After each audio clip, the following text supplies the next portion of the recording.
better than I am. See how that person is always in such good spirits and free from worry?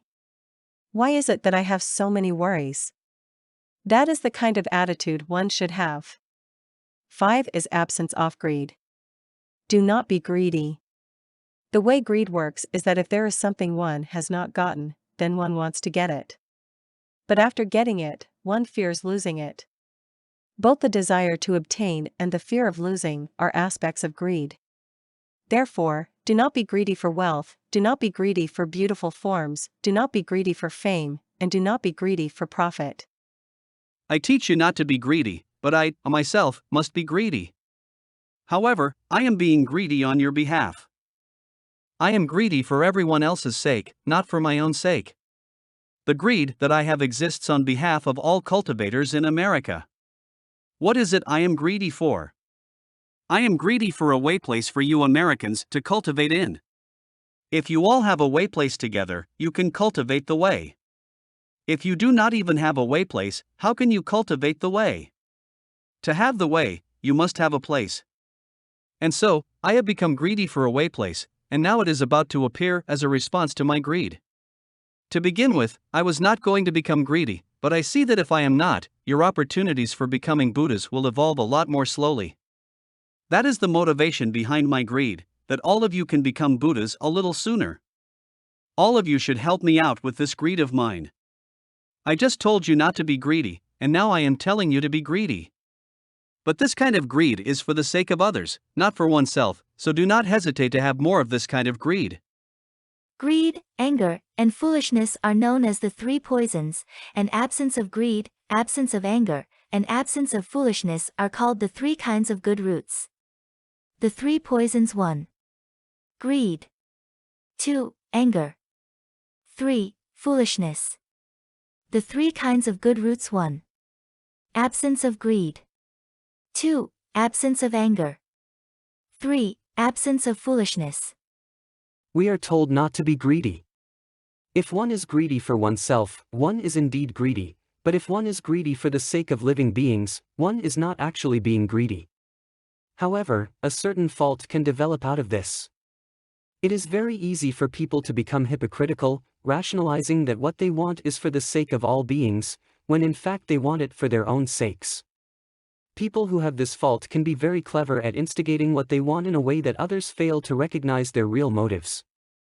But, as long as one has a personal stake in it, there is still greed. What, then, is meant by not having a personal stake in it? If one is not seeking fame for oneself, if one is not seeking profit for oneself, if one is not seeking any kind of self-benefit at all, then one does not have a personal stake in it. Why is greed considered unwholesome? Because it is a defiled kind of dharma. It is unclean. Anyone who is greedy, therefore, is also unclean. One has defilement and filth, and one has attachments. That is why greed is not good. Retributions involving suffering come as a result of having been greedy in the past. Any suffering due in the future would be the result of present greed. 6 is absence of anger. Do not be angry either. Anger is a kind of hostility harbored within. 7 is absence of foolishness and is characterized by murkiness. It is ignorance, a lack of clarity. Absence of greed, absence of anger, and absence of foolishness become the 3 kinds of good roots. 8. Light ease is an initial expedient in the cultivation of Chan Samadhi. In the process of cultivation, before Samadhi is actually achieved, one experiences a kind of light ease. Where does this state come from? It comes from being vigorous in cultivating wholesome dharmas and in stopping evil dharmas. Along with being vigorous in wholesome dharmas, one must vigorously abstain from greed, abstain from anger, and abstain from foolishness, practicing the 3 kinds of good roots discussed above.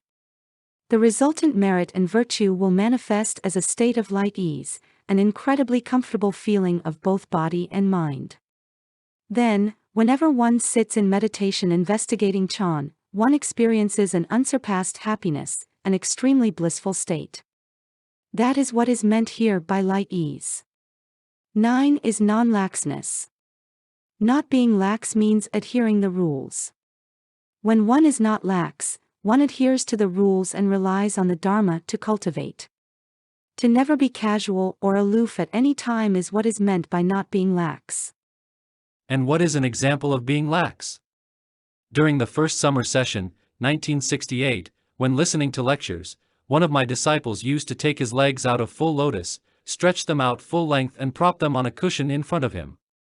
That is an example of being lax. However, he does not do that anymore, which is an example of non-laxness. 10. Renunciation specifically refers to renouncing everything within the activity skandha. One renounces whatever is not in accord with the rules. The renunciation one does with regard to the activity skandha is different from the renunciation that takes place with regard to the feeling skandha. Renunciations within the feeling skandha are made as soon as one has an awakening to them. But renunciation within the activity skandha is not so obvious. We know that the activity skandha involves a ceaseless flow of thoughts. Within this, one must renounce everything that arises which is not in accord with the rules. For every little bit that is renounced, one comes that much closer to a response with the way. If in every thought one is capable of this kind of renunciation, then in every thought one enters the way. 11 is non-harming. This means not harming any living being. Absence of anger is different from non-harming. Absence of anger involves not reciprocating when someone else directs anger at one, or shows hostility towards one, or does not do what one wants him or her to do. It is a passive stance. But non-harming is a restraint on one's own aggressive tendencies. It refers to how one treats others, specifically by not harming them. Absence of anger means not retaliating when confronted with opposition, whereas non-harming means not initiating any kind of harm toward others. Climbing upon is alambana in Sanskrit and means support, in this case, for a thought or mental process. The Chinese use of the characters that mean a climb upon to describe the action of the mind on a dharma comes from this meaning. The mind climbs upon dharmas in the same way that other senses respond to their corresponding sense objects. Climbing upon refers to the various ways in which the mind sets up factors that make states arise or act as a support for those states.